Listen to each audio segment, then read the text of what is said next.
కేవలం బూటక హామీలతో మిమ్మల్ని అందరినీ కూడా మభ్యపెట్టడం జరిగింది.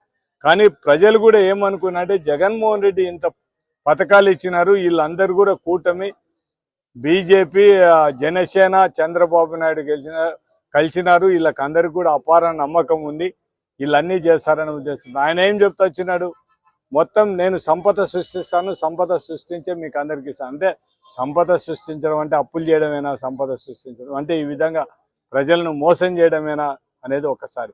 అంటే వీళ్ళందరూ కూడా తెలుగుదేశం నాయకులు కానీ పవన్ కళ్యాణ్ కానీ ఒక్కసారి వాళ్ళు గత వైసీపీ గవర్నమెంట్లో జగన్మోహన్ రెడ్డి గారు ముఖ్యమంత్రి అయినప్పుడు ఏం మాట్లాడినాడో ఆ మాటలలో కూడా ఒక్కసారి వాళ్ళు మతికి చేసుకోవాల్సిన అవసరం ఉంది.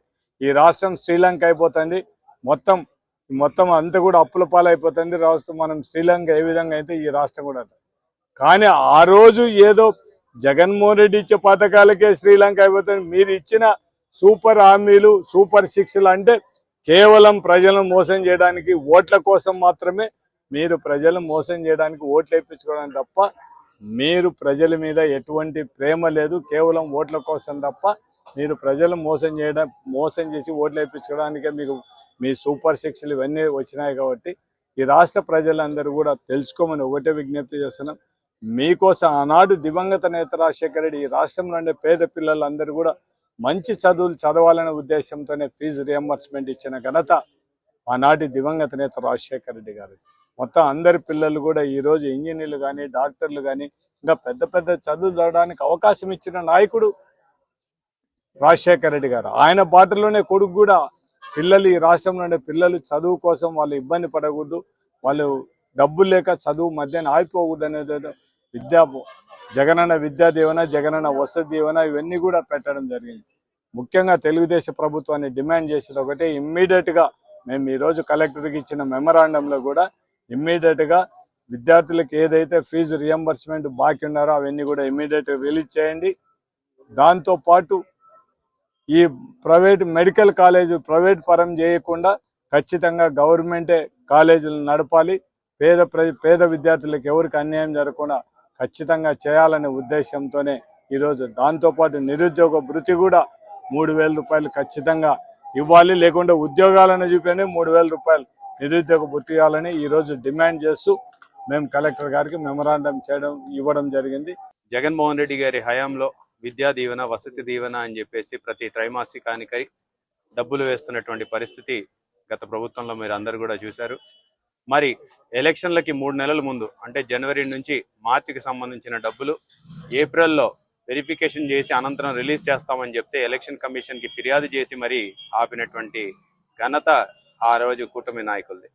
మరి కనీసం వాళ్ళు కూటమి ప్రభుత్వం ఏర్పడిన తర్వాత విద్యార్థులని న్యాయం చేస్తాము, ఇవన్నీ ఆపకుండా మేము ముందుకు తీసుకెళ్తామని చెప్పి ఆ రోజు 13 లక్షల కోట్ల రూపాయలు అప్పు చేసినాడు జగన్మోహన్ రెడ్డి అని చెప్పినటువంటి వ్యక్తులు ఈరోజు 10 లక్షల కోట్లే చేసినాడు అని చెప్పేసి వాళ్ళే మాట మార్చి, అంటే అప్పు తక్కువైనా సరే ఆ రోజు 13 లక్షల కోట్లకే ఏవైతే హామీలు మేము నెరవేరుస్తామని చెప్పారో, సంపద సృష్టిస్తామని చెప్పారో, మరి ఈ రోజు ఎందుకు చేయలేకపోతున్నారని చెప్పేసి మేము ఈరోజు ప్రశ్నించడానికే ఈ యొక్క ర్యాలీగా రావడం జరిగింది.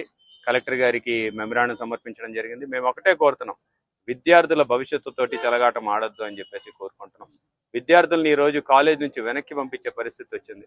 విద్యార్థులు వాళ్ళు ఫీజు కట్టేనే మేము కాలేజీకి రండి, లేకపోతే వెనక్కి వెళ్ళిపోండి అని చెప్పేసి ఈరోజు యాజమాన్యాలు చెప్తున్నటువంటి పరిస్థితికైనా సరే మీరు దయచేసి ఆ పిల్లల భవిష్యత్తుని నాశనం చేయొద్దని చెప్పేసి ఈ కూటమి నాయకులందరినీ కూడా మేము కోరడం జరుగుతుంది.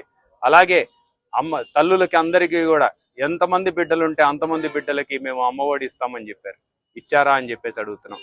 ప్రతి తల్లికి 15,000 రూపాయలు ఇస్తామని చెప్పారు, మరి ఇచ్చారా అని చెప్పేసి అడుగుతా ఉన్నాం. మరి అదే రకంగా నిరుద్యోగ భృతి ఇస్తామని చెప్పారు.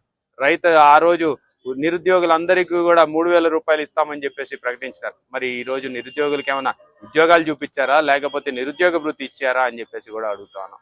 20 లక్షల ఉద్యోగాల్లో 4 లక్షల ఉద్యోగాలు వచ్చాయని చెప్పేసి నారా లోకేష్ గారు చెప్తూ ఉన్నారు. మరి నంద్యాల నియోజకవర్గంలో ఉన్నటువంటి యువకులందరిని అడుగుతున్నా, మీకేమన్నా ఒక్క ఉద్యోగం అన్నా వచ్చిందా అని చెప్పేసి అడుగుతున్నా. చివరాఖరికి వాలంటీర్లకి 10,000 అని చెప్పేసి ఆ 10,000ని కూడా లాక్కున్నటువంటి ఘనత ఈ కూటమి నాయకులదని కూడా ఈ సందర్భంగా తెలియజేస్తున్నా. మరి ఈరోజు కలెక్టర్ గారికి మెమరాండం సమర్పించడంతో పాటు గతంలో మనం హయాంలో ఉన్నప్పుడే మేము చేసినటువంటి కొన్ని పనుల గురించి కూడా కలెక్టర్ గారిని ఈరోజు రిక్వెస్ట్ చేయడం జరిగింది. ఎందుకంటే హౌసింగ్ శాంక్షన్ అయ్యి దాదాపు 4,500 మందికి ఇళ్ల పట్టాలు ఇచ్చిన తర్వాత 2,500 మందికి హౌసింగ్ శాంక్షన్ అయిన తర్వాత ఈరోజు వాళ్ళు ఇల్లులు కట్టుకుంటామంటే ఇల్లులు కట్టుకొని నీయకుండా ఈరోజు కూటమి నాయకులు అడ్డుపడుతున్నటువంటి పరిస్థితిని వారి దృష్టికి తీసుకెళ్లాం. ఈరోజు టౌన్లో అయితేనేమి, కానాల గ్రామంలో అయితేనేమి, వివిధ గ్రామాలలో మీకు ఇచ్చినటువంటి ఇళ్ల పట్టాలని లాక్కుంటాము, మీరు తిరిగి మేము వేరే వాళ్ళకి ఇస్తాము, లేకపోతే మాకు ఇంత డబ్బు ఇవ్వండి అని చెప్పేసి ప్రతి ఒక్క చోట కూడా, ప్రతి గ్రామంలో కూడా జరుగుతున్నటువంటి విధి విధానాలని కేవలం మా నియోజకవర్గం కాదు మిగతా నియోజకవర్గాల్లో కూడా జరుగుతున్నటువంటి తంతుని ఈరోజు కలెక్టర్ గారి దృష్టికి కూడా తీసుకెళ్లాం. అలాగే ఏదైతే సమస్యలు ఉన్నాయో గతంలో వైఎస్ఆర్ నగర్ బ్రిడ్జికి సంబంధించినటువంటి కాంపెన్సేషన్ కూడా ఆ టైంలోనే ఇవ్వడం జరిగింది. CMFS లో అప్లోడ్ కూడా అయినాయి, టోకెన్ నెంబర్లు కూడా జారీ అయినాయి. అవి ఇప్పటివరకు కాంపెన్సేషన్ ఇవ్వలేదు. దాని మీద కూడా ఒకసారి కలెక్టర్ గారి దృష్టికి తీసుకెళ్లాం. త్వరలోనే అది కూడా మేము పూర్తి చేస్తామని చెప్పేసి కూడా వారు హామీ ఇవ్వడం జరిగింది. అలాగే దౌలత్ ఖాన్ గారు గతంలో ఆర్మీ రిటైర్డ్ పర్సన్, ఆయన మున్సిపాలిటీలో చనిపోయినటువంటి ఘటన మీ అందరికీ కూడా గుర్తుంటది. మరి దౌలత్ ఖాన్ గారి మృతిని వారి కుటుంబాన్ని ఆదుకోవడానికి మున్సిపాలిటీ తరఫున కావాల్సినటువంటి రెజల్యూషన్, వాళ్ళ కుటుంబంలో ఒకరికి ఉద్యోగం ఇస్తామని చెప్పేసి ఆ రోజు మా తరఫున హామీ ఇవ్వడము, చైర్మన్ గారు, ఎమ్మెల్సీ గారు వాళ్ళ ఇంటికి వెళ్ళి కూడా చెప్పడం చూశారు. మరి ఆ హామీని నెరవేర్చుకుంటూ మున్సిపాలిటీలో ఆల్రెడీ మా కౌన్సిలర్లు అందరూ కూడా తీర్మానం చేసి మున్సిపాలిటీ రెజల్యూషన్ కూడా పాస్ చేయడం జరిగింది. దాన్ని ఎలాగైనా సరే ఆ కుటుంబాన్ని ఆదుకోవాలి, వారికి ఒక ఉద్యోగం ఇప్పియాలని చెప్పేసి మేము కలెక్టర్ గారిని కూడా కోరడం జరిగింది.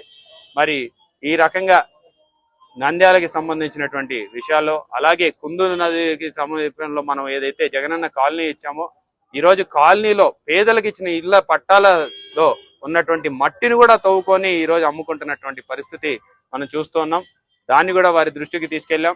దీన్ని తీవ్రంగా పరిగణించాలి. ఎవరైతే అక్కడ మట్టి కొడుతున్నారో, ఎవరైతే అక్కడ మొత్తం మట్టిని తీసుకెళ్తున్నారో వాళ్ళ మీద కఠిన చర్యలు తీసుకోవాలని చెప్పేసి కలెక్టర్ గారి దృష్టికి కూడా తీసుకెళ్లడం జరిగింది. మరి ఎవరైతే ఈ పని చేస్తున్నారో, పేదలకు ఇచ్చినటువంటి ఇళ్ల పట్టాల నుంచి మట్టి కొడుతున్నారో వాళ్ళని గట్టిగా శిక్షించాలని చెప్పేసి మేము ఈ సందర్భంగా కోరుతున్నాం.